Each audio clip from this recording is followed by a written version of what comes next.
Assalomu alaykum aziz vatandoshlar. Mana xudo xolasa ham navbatdagi obyektimiz video obzorini qilamiz. Xudo xolasa tunika tayyor holatga keldi. Tunikasini yopsak, inshaalloh xudo xolasa obyektimiz egasiga topshiramiz. Bu obyektimiz restoran tom qismi, ikkinchi etaji. Stoykalari 15x15 profillanmagan.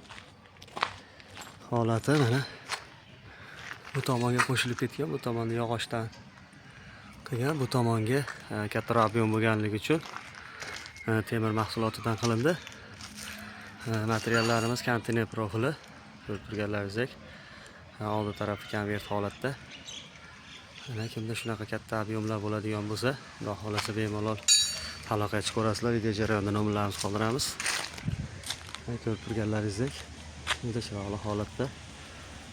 Reykalari har 50 sm ga qo'yilgan. Ko'rib turganlaringizdek, stoyka saroblari 15x15 profilda. Mana bu tomonlarda ko'rinishlari. Xolasa tunikaga tayyor holatga olib keldik. Tunikasini yopsak bo'ldi.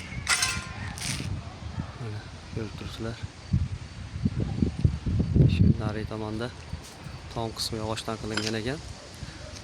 Tomon pastiga pilta bosilgani uchun tom qismini yog'ochdan qilgan. Bu tomoni ochiq, o'rtaga misol pilta bo'lmaydi, ochiq shunday qoladi degan anaqasi bor ekan, plani bor ekan. Shuning uchun konteyner materialidan tom qismini qilib berdik.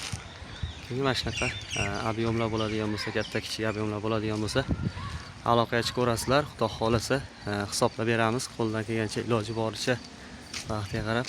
Mana qo'shni taraf frontollar urilib, chiroyli holatga olib keldik. Tomondan ko'rinishi. Like bosib qo'yasizlar. Xudo xolasa keyingi videolarimiz sizlar uchun.